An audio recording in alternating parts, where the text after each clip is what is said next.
Yo guy, inakuaje? Ukiona siku hizi tupatikani, tupo zetu tunasaka ugali katika harakati zetu zile zile za kutafuta maugali, au sio? Tupo mitaa fulani M1 hapa, tunazidi kutafuta.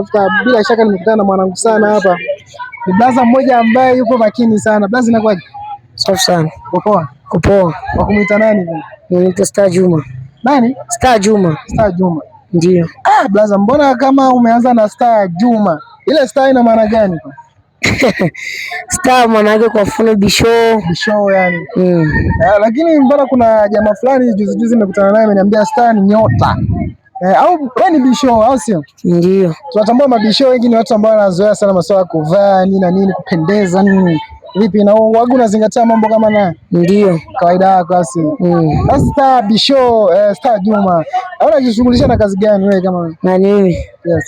Mimi sina kazi, natulia tu nyumbani pale. Natulia nyumbani. Ndio. Bwana, kwenye harakati zetu za kupekua mitandaoni bwana, tumekuta clip moja hapo na Nyagumani ambaye ni star hapa kamili ya Rodoso.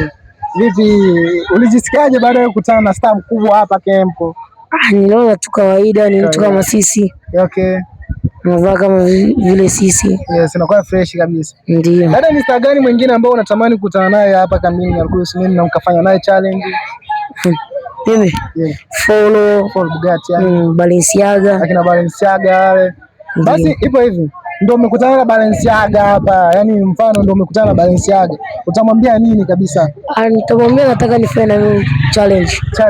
Hebu mwambie basi Balenciaga, maana najua hii clip ataiona baadaye. Mwambie tu, mwambie. Balenciaga, nakutafuta tufanye challenge Balenciaga. Yes. Na hisi yao hapo tayari imemfikia kupitia sakti zile. Na sasa ipo hivi, sio vipi kwa upande wako? Waga iko hivi vigumu sana kwenye kupata mtukio ambao utakupendeza zaidi sana. Na mimi? Yes. Hamna. Vipi zoezi unafanya? Zoezi? Ndio. Zoezi gani, ya mpira au jimu? Ya mpira ndo natumia hapo. Ndo natumia. Okay, nasikia kuna kitu fulani unazungumza kama unajua mpaka Kiingereza blasa. Balenciaga bwana, hapo kuna shabiki yako mwanangu anataka mfanye challenge au sio? Anaitwa Star Juma, mzee wa kupendeza. Huyu jamaa jipange Balenciaga, tunafahamu kabisa wewe ni mwamba sana kwenye kupendeza, unapendaga sana masuala kujipa, lakini kwa mwamba hapa ataduna bro, twende zetu kwa Kiingereza si? Challenge sasa kwa Kiingereza tusikie. Mbona Kiingereza jamaa yumo, twende zetu bwana. Twende zetu sasa kwa Kiingereza. Star Juma anang'ata. Star Juma anang'ata midomo mwanangu. Twende zetu kwa Kiingereza. Hamna.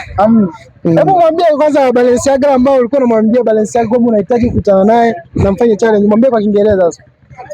Kiingereza? Kwa Kiingereza. Mimi wala sijui Kiingereza. Kwanza kwa mbwembwe. Bwana, ongea nao neno moja tu ambao unakutazama basi. Yes. Sina neno la kuambia. Hauna neno la kuambia? Ndio. Hivi Star Juma, wewe ushawahi kwenda hospitali? Na mimi? Yes. Hapana. Hivi kabisa kwa ulivyo hapo, uzito wako unaweza kawa kwa kadiria uzito wako unaweza kama kilo ngapi? Sijui. Lakini kwa kuimagine, kwa kuangalia hivi unaweza kawa na kilo ngapi? Sijui kabisa. Haijawahi hata kutokea siku moja ukawaza labda niende kupima kilo nini? Hamna. Kwa nini sasa? Hamna tu. Lakini vipi zoezi la mpira inaenda? Inaenda vizuri. Unacheza namba ngapi pale uwanja? Na mimi? Namba 8 pale kati. Kwa zile speed vile vipi? Hakuna changamoto? Hamna, kawaida. Ndio. Kwa basi waambie wasikose kufuatilia basi hata mambo yako mpirani, kwa sikose kusupport nini na nini. Waambie basi. Star Juma anang'ata sana.